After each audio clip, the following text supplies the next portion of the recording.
Namaste students. Namaste students. Myself Dr. Kumar Rathod, Assistant Professor, Department of Kumar Vidya, Faculty of Ayurvedic Science, Jyoti Vidyapeeth women's university Jaipur Rajasthan. Students, आज की class में हम पढ़ेंगे neonatal resuscitation के बारे में। प्रीवियस क्लासेस में मैंने आपको आयुर्वेद तरीके से किया जाने वाला नियोनेटल रिसक्सिटेशन, जिसे कि हम प्राण प्रत्यागमन भी कहते हैं, उसके बारे में डिस्कस किया था। प्राण प्रत्यागमन जो है वो हमारे आयुर्वेद टेक्स्ट के अंदर अलग अलग आचार्यों ने अलग अलग प्रकार से बताया है, लेकिन आज की क्लास में हम मॉडर्न नियोनेटोलॉजी के अंदर नियोनेटल रिसक्सिटेशन के बारे में डिटेल में पढ़ेंगे। तो इस सेशन में हम सबसे पहले जानेंगे कि नियोनेटल रिसक्सिटेशन क्या है, असेसमेंट क्या है, बर्थ के टाइम रिसक्सिटेशन को किस प्रकार असेस करते हैं, आइडेंटिफाई कैसे किया जाता है नियोनेटल रिसक्सिटेशन को, कि बेबी को रिक्वायरिंग है भी कि नहीं नियोनेटल रिसक्सिटेशन की। उसके पश्चात इनिशियल स्टेप क्या है रिसक्सिटेशन के, वो जानेंगे। फिर उसमें pulmonary resuscitation, vascular resuscitation and termination of resuscitation को हम पढ़ेंगे। तो सबसे पहले जानते हैं रिसक्सिटेशन होता क्या है। Neonatal resuscitation series of action used to assess newborn baby who have difficulty with making the physiological transition from the intrauterine to extrauterine life।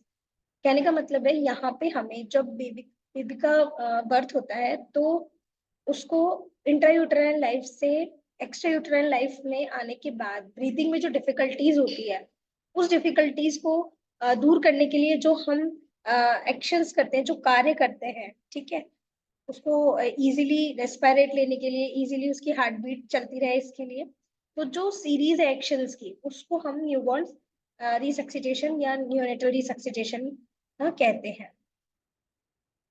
Most newborn are vigorous at birth. Approximate 10% will require some assistant at birth to begin breath. मतलब 10% ही होते हैं जिनको मतलब requirement होती है कि birth, वो easily birth के टाइम ब्रीदिंग नहीं ले पाते। अदरवाइज तो बच्चे होते से ही जब क्राई करते हैं तो उसका मतलब है कि उनके लंग्स इजीली काम कर पाते हैं और वो ब्रीदिंग कर पाते हैं। लेकिन 10% होते हैं जिनको इस प्रकार रिसक्सिटेशन की जरूरत पड़ती है, और 1% होते हैं जिनको इंटेंसिव केयर या इंटेंसिव रिसक्सिटेशन की जरूरत पड़ती है। तो ये एक तरह से इंसिडेंस है। फिर इसके बाद अब हमें ये जानना है कि रिसक्सिटेशन के इक्विपमेंट कौन कौन से होते हैं। कि रिसक्सिटेशन तो हमें करवाना है, लेकिन उसके इक्विपमेंट क्या है।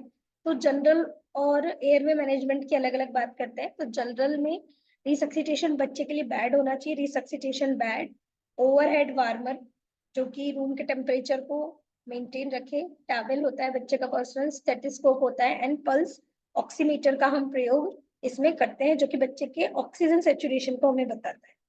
उसके बाद हम एयरवे मैनेजमेंट की बात करें तो suction device with suction catheter, bulb syringe होती है, लेरिंगोस्कोप होता है जो कि अलग अलग साइज की है उसकी ब्लेड्स के अकॉर्डिंग।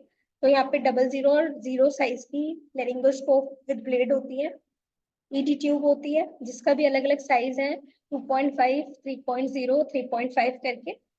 और ऐसे ही CO2 डिटेक्टर भी होता है, ठीक है। तो इन सबका अलग अलग बता रखा है कि हमें ये चीजें नियोनेटल रिसक्सिटेशन के लिए जरूरी है।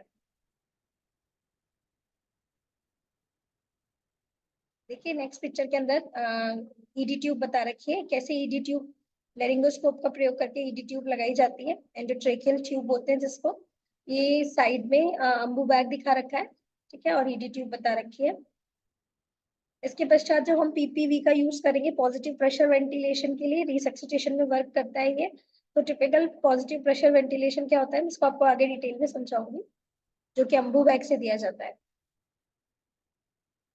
ब्रीदिंग सपोर्ट के लिए हम फेस मास्क का प्रयोग करते हैं, पीपीवी डिवाइस जो कि अम्बू बैग है उसका, oxygen gas and feeding tube. Oxygen gas, ठीक है, कि जब बच्चे को मैनुअली आप ऑक्सीजन नहीं ले पा रहे हो तो आप ऑक्सीजन गैस सिलेंडर का प्रयोग कर सकते हैं। सर्कुलेटरी सपोर्ट के अंदर हम यूवीसी यानी कि अम्बलाइकल वेन कटिंग किट होता है, एक आईवी किट होता है, आईओ निडल्स होती हैं कुछ के। इन सब के बाद में अगर नहीं बन पा रहा है तो फिर पेशेंट को हम ड्रग या फ्लूइड्स देते हैं जिसके अंदर एड्रेनलिन 1/1 लाख हिस्सा जो होता है, 10,000वां हिस्सा होता है वो देते हैं, और NS देते हैं, नॉर्मल सलाइन देते हैं और ब्लड देते हैं।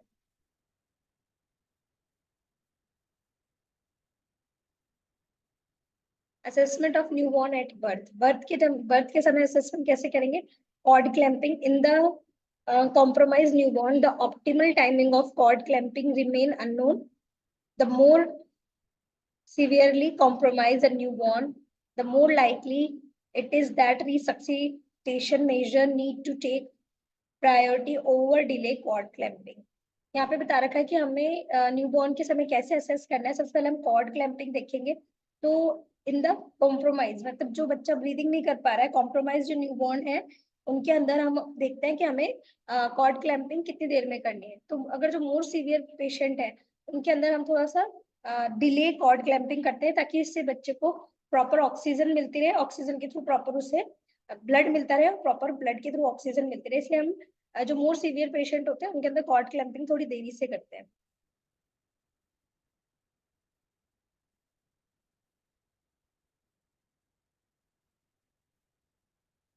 इसके बाद इनिशियल असेसमेंट अबगार स्कोर जांचने के लिए, तो यहाँ पे बता रखा है assess neonatal wellbeing and resuscitation. एक 1 मिनट पे देखते हैं जो कि एसिडोसिस और उसके सर्वाइवल को बताता है। दूसरा 5 मिनट पे करेंगे जो न्यूरोलॉजिकल आउटकम्स को बताएगा। ठीक है, each variables must be evaluate at 1 and 5 minute. 1 और 5 पे अबगार स्कोर को जांचना जरूरी है। देखिए अबगार स्कोर के बारे में बता रखा है, एक वर्जीनिया अबगार करके एक डॉक्टर थी गायनेक, उन्होंने अबगार स्कोर दिया था, उसकी रेटिंग बताई थी। तो इसके अंदर अबगार स्कोर के अंदर हम रेस्पिरेशन, क्राइम, फ्लेक्सिबिलिटी और irritability, pulse and heart beat, skin colour of the body and extremities and muscle tones, इन चीजों को देखते हैं, और इसी के नाम पे ही अबगार रखा गया है, जिसको हम देखेंगे अभी। ये देखिए अपगार की फुल फॉर्म बता रखी है। A for appearance, that means colour, baby का कलर, उसकी स्किन का कलर, उसकी extremity.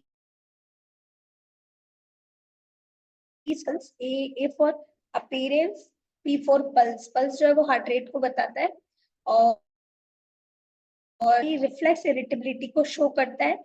A for activity, activity जो है वो बच्चे की एक्टिविटी उसकी टोन पर डिपेंड करती है कि बच्चा कितनी मसल टोन के अंदर अपने हाथ पैर की एक्टिविटी कर रहा है। उसके बाद नेक्स्ट जो आ रहा है वो रेस्पिरेटरी एफर्ट्स को बताता है कि बच्चा के लंग्स कितने मेन एफिशिएंटली वर्क कर रहे हैं। तो कलर की बात करें तो यहाँ पे कलर जो है बच्चे, जैसे कि अबगार स्कोर है, इसके अंदर 0, 1, 2 करके ऐसे स्कोरिंग दी जाती है, और उसी के अकॉर्डिंग हम उन्हें टोटल मार्क्स देते हैं। तो अब देखिए जैसे कलर की बात करें, ये 5 है और उसमें टोटल मैक्सिमम मार्क्स 2 है, तो 5 to 10, 10 में से इसको टोटल मार्क्स मिलेंगे। सो कलर्स की बात करें तो अगर बेबी का कलर ब्लू और पेल है तो उसे अबगार स्कोर में हम 0 मार्क्स देंगे।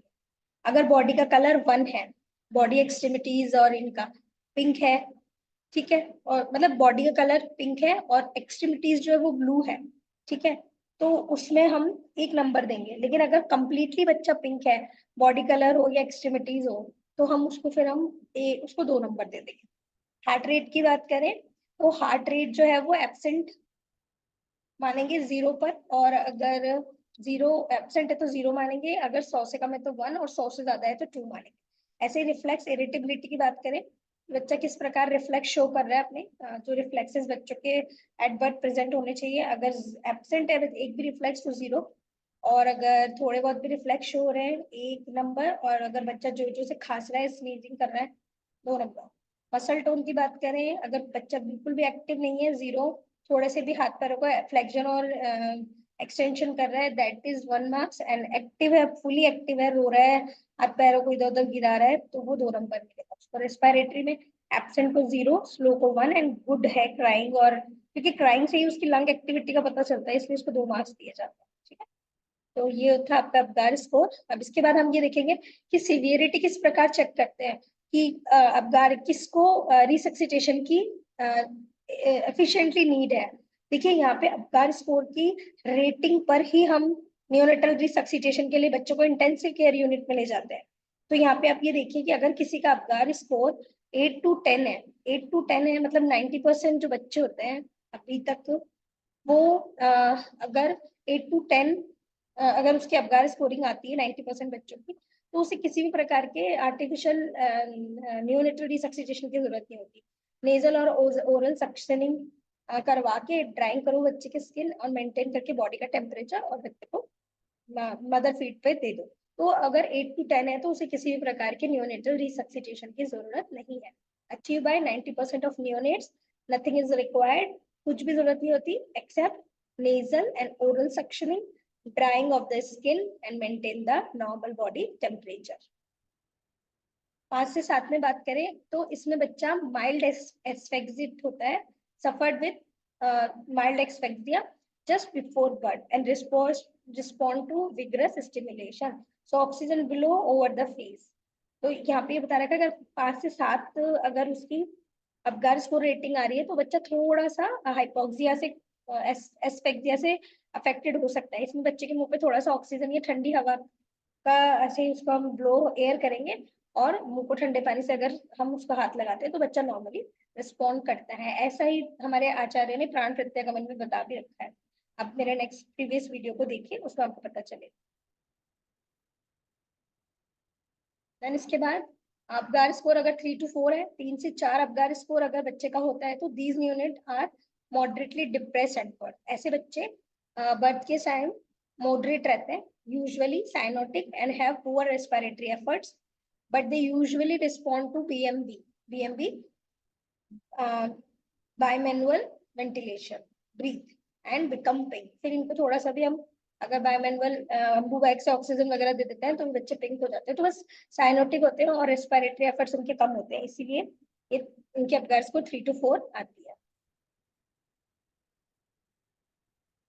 इसके बाद अबगार स्कोर अगर 0 to 2 है, अगर 0 to 2 अबगार स्कोर वाला अगर बच्चा है तो these neonates severely asphyxiated and required immediate resuscitation. ऐसे बच्चों को तुरंत ही रिसक्सिटेशन के लिए ले जाया जाता है 0 से 2%, क्योंकि इनको सीवियरली इनको ऑक्सीजन प्रॉपर मिल नहीं पाती इनके ऑर्गन्स को। तो बच्चा एकदम पेल और साइनोटिक होता है और इन बच्चों को तुरंत ऑक्सीजन की आवश्यकता होती है, तो इनको तुरंत ही हम ओटी में ले जाते हैं। तो यहाँ पे बता रखा है which baby need resuscitation. So newborn rapidly assessed for term gestation, crying or breathing and good muscle tone। if all questions answer is yes, then baby needs no resuscitation and should not be separated from mother। Then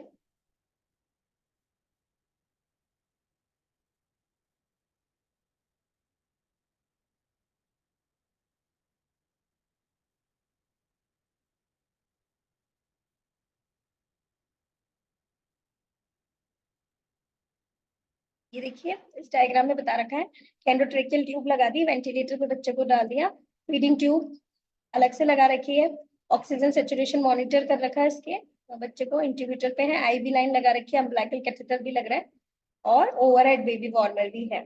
तो इसको हमने अब intensive care unit में ले लिया है। अगर जो बेबी की गुड मसल टोन है, टर्म है और अच्छा से बच्चा क्राइंग कर रहा है, तो अगर ये सब चीजें सही है तब तो किसी प्रकार की नीड की जरूरत नहीं है। लेकिन अगर तीनों क्वेश्चन का आंसर नो है तो infant should receive one or more of the following action in squeezing the following action in sequence, like initial step is stabilization, then ventilation, then chest compression and administration of epinephrine और volume expansion। इससे बच्चे के breathing में breathing proper हो जाएगी और जो बच्चा है वो इजीली अपनी मसल टोन, क्योंकि बच्चे को प्रॉपर ऑक्सीजन सप्लाई हो जाएगी तो बच्चा इजीली ब्रीथ करेगा, हार्ट रेट प्रॉपर हो जाएगी और रेस्पिरेशन भी इसका प्रॉपर रहेगी।